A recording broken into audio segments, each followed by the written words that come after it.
Christian B., Burnaby, Vancouver-based real estate agent, and welcome to the show here. Welcome to Rapid Fire Real Estate, where we touch on several topics. You can take that intel with you out into the marketplace. And of course, as always, you can reach me in the show notes below.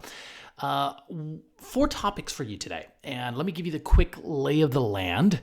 And we're going to spend most of our time on this couple it's actually 3 buyers that backed out of an unconditional offer. And what were the consequences? What were the financial penalties? So we're going to focus our time there. 3 other topics I wanted to touch on with you. One, just a quick feel-good story about a client I'm working with making an offer on studios here in the New West area. Second is the province caps the rental increase amount. This was just announced this week. And the third topic is concerns builders have with fourplexes. Okay, I want to start with the feel-good story here. Look, I know there's always a lot of doom and gloom headlines on the internet about how hard it is to buy real estate in Vancouver. If you're willing to be humble and start from the bottom, you can scrape in sometimes with as little as $350,000. And there's examples of studios and 1-beds, older buildings, shared laundry,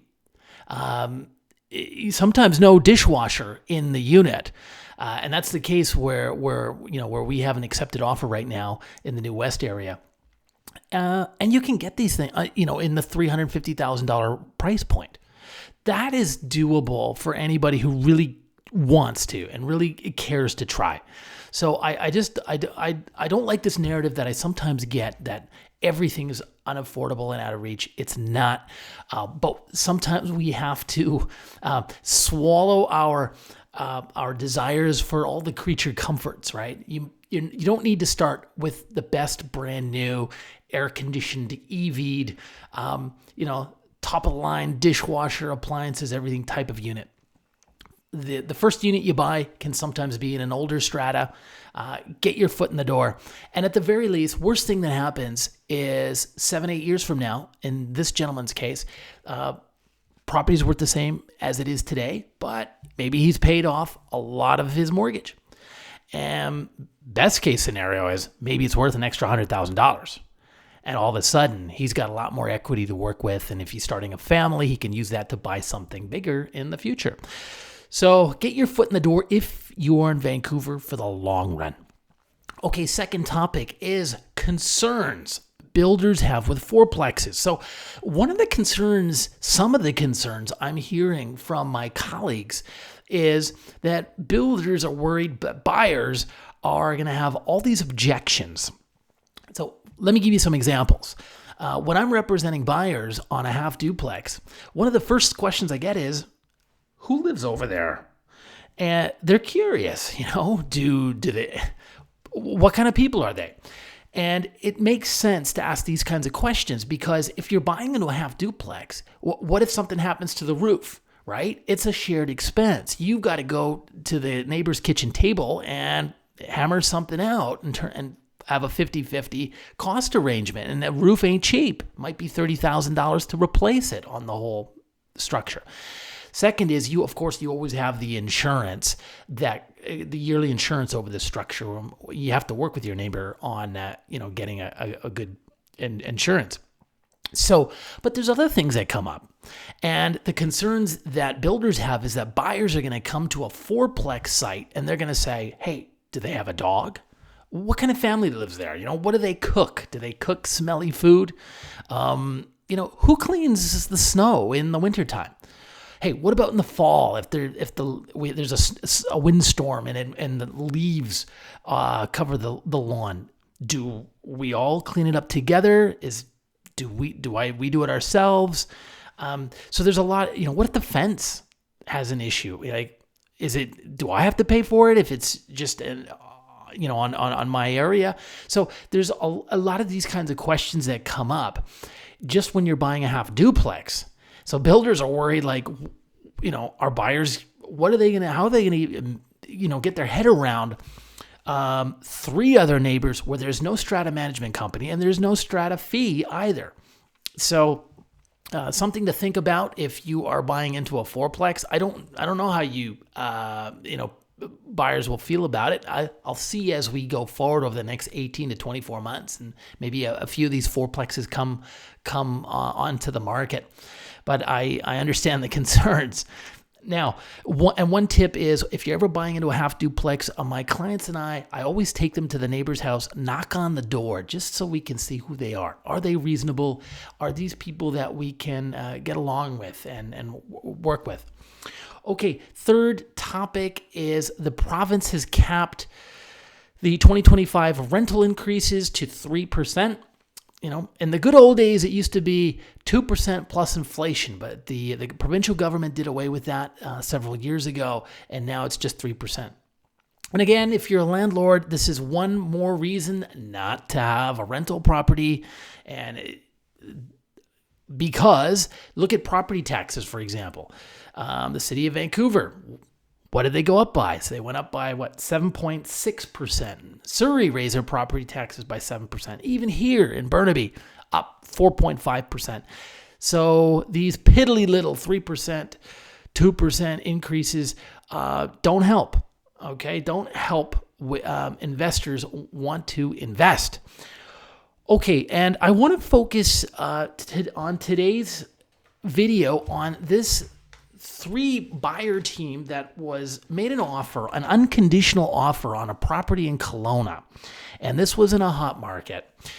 There was a property listed for $999,000, and they must have been in multiple offers because they went in and they put an offer $100K over the asking price. So they're at $1.115 million, and then, oops, they can't get a mortgage. Now, just so you know, an unconditional offer means there's no condition to financing, none to inspection, nothing to anything, no conditions to anything. Plus, the buyer isn't attaching a bank draft, which once the offer is signed off on by the seller, that bank draft, that deposit, which is about 5%, goes into the buyer's brokerage's trust account. And here's the key part. Buyer cannot get it back unless the seller signs off and agrees to it. And you better believe the seller is not going to agree to it if they've gone and they've put their 5% deposit on their next property. So what these buyers really draw, what these guys did was essentially jump out of an airplane without a parachute. I mean, it's that insane. So they then cannot get a mortgage on the property and negotiated with the seller for extensions to the completion date and offered money as well. Not sure that's the best. And in the end, they did not complete. They backed out and just walked away from the purchase. And the seller, of course, is now relists the property sometime later in a falling market for a lower price, $50K lower than they originally did. Now they list it for $949, and they can't sell it, and they have to drop the price to $799. Still can't sell it. They've got to replace the roof, install air conditioning, both of which are not cheap. That could easily have cost them $40,000 to $50,000.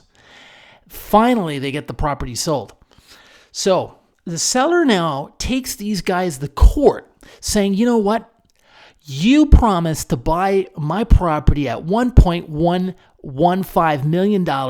I now sold it for $700 something. I want the difference. And you know what? The judge said yes. And that is something you've got to be aware of. If you're ever making an unconditional offer in real estate, you need to do your homework before you get to the racetrack. Now, in hot markets, it's quite common, and I've done this dozens and dozens of times before. But you always connect with the mortgage broker beforehand. Brokers have seen hundreds of applications. They'll know if you're going to get approved or not. And if they know there's concerns with your application, they will recommend you put in a financing condition. And the other thing I've seen really crack brokers do is they put in sort of a mock application, a mock offer through their underwriting department, which comes back and says, yes, this is green lighted for a mortgage. So it's kind of like walking into a boardroom, knowing how everyone's going to vote, and then you call the vote as the CEO or the chairman of the board, and you know that your proposal will get approved. That's how you handle a unconditional offer. You would do an inspection before you ever make the offer.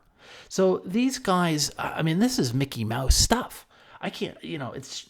Anyway, the judge awarded the seller damages of $375,000.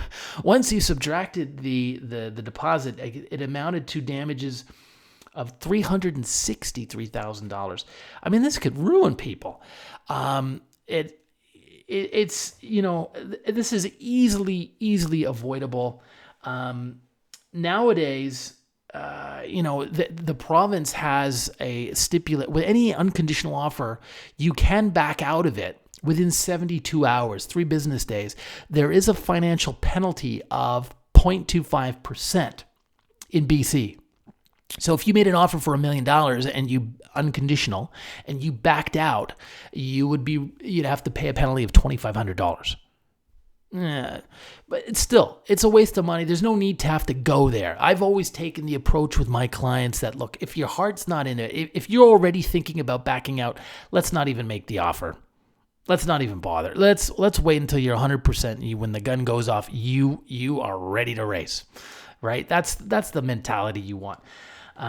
It's interesting. There's a few other details from this story where the buyers, tried to, switch the go from defense to offense here and started countersuing the seller, claiming the home was inhabitable, that they had lied on the property disclosure statement, and the judge said no and dismissed the claim.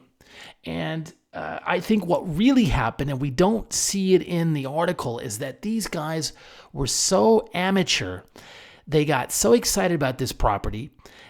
Maybe they had one of these discussions with someone, very preliminary verbal discussions with a new financial advisor at the bank who said, yeah, you're good for, up to XYZ amount. Go ahead, make it. So they make this offer and can't get a mortgage.